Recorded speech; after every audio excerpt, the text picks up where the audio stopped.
Salve inscritos do canal Santiago Investimento. No vídeo de hoje eu vou estar falando para vocês a importância da diversificação da carteira. Vou estar mostrando aqui para vocês a nossa carteira, né?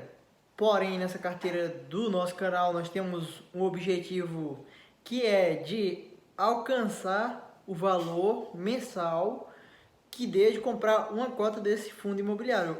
E nessa carteira nossa, nós temos fundos imobiliários base 10, que são fundos imobiliários bastante acessíveis a quase todos os investidores, né? Um troco de pão você consegue comprar uma cota de um desses fundos imobiliários, né?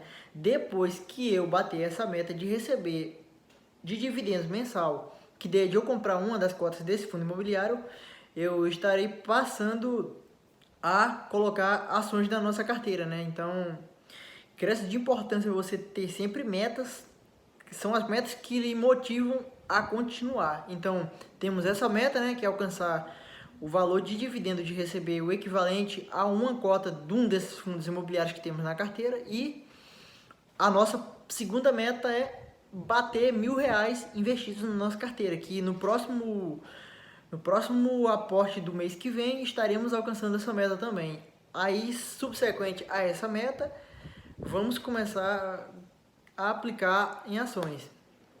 Então, mês que vem eu acredito que já vamos estar recebendo o valor, o equivalente a comprar uma cota de um fundo imobiliário. Então, voltando a falar aqui da diversificação da carteira, né? Então, a carteira estando bem diversificada, lhe tira o risco de, às vezes, ter só um determinado ativo e esse ativo, do nada, ter uma queda expressiva, né? Um exemplo, digamos que o MXRF11 hoje ele é um fundo imobiliário base 10.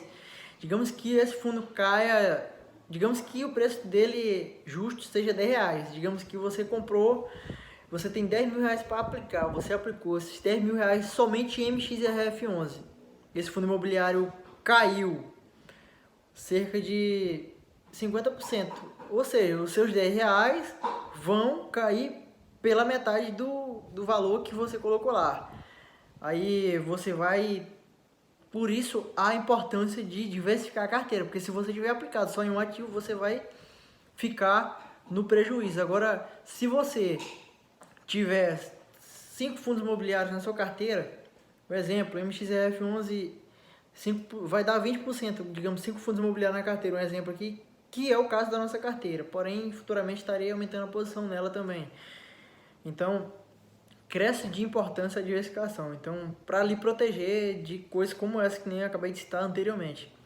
Então, a diversificação, ela lhe dá uma segurança a mais. Um exemplo, como você vai ter 5 ativos na sua carteira, um exemplo, um caiu 30%, o outro já vai dar uma segurada no seu patrimônio para que ele não tenha uma queda supressiva, entendeu?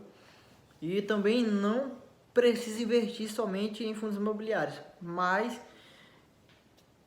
colocando ações e fundos imobiliários. E também tem aquela, não só fundos imobiliários do mesmo segmento.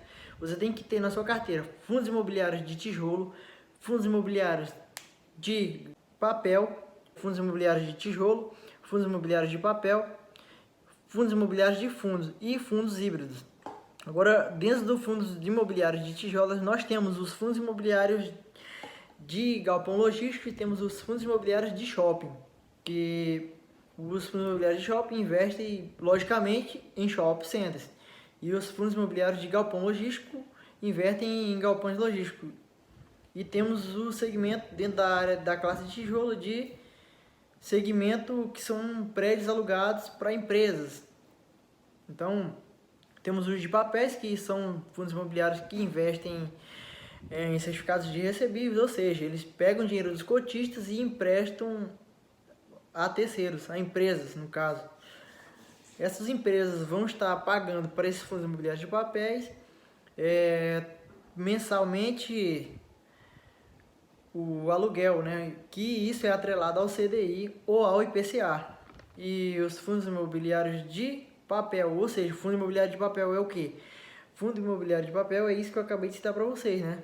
Ele compra dívidas que todo mês, em cima daquela dívida, com o dinheiro de você cotista, ele vai estar remunerando seus acionistas com o que ele pega de retorno do aluguel da dívida. E agora vamos para os fundos de fundos, que é o famoso FOF.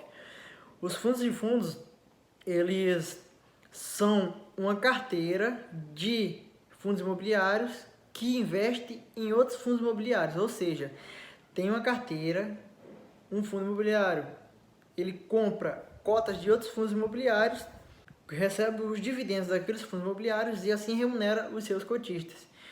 Isso é para você que não quer montar uma carteira. Aquele fundo imobiliário, ele faz dentro do fundo imobiliário, tem a carteira de fundos imobiliários. E também temos os fundos mais novos da nossa bolsa, né, que são os fundos imobiliários voltados para o agronegócio, que são basicamente a mesma coisa de fundo imobiliário de papel, porém voltados para a área do agronegócio. E a minha carteira atualmente, nela eu tenho um fundo imobiliário de papel, tenho um fundo imobiliário que investe em certificados do agronegócio, tenho fundos imobiliários de tijolo, né, ambos segmentos de shopping e do segmento de galpão logístico, e tenho o que investe alugando prédios para essas grandes empresas. Então, vou estar fazendo vídeo futuramente para vocês falando sobre a diferença entre investir em fundos imobiliários e a diferença em investir em ações. Então, esse é o vídeo de hoje do canal, né? Você que gostou, deixa o like. Você que não é inscrito no canal, se inscreva.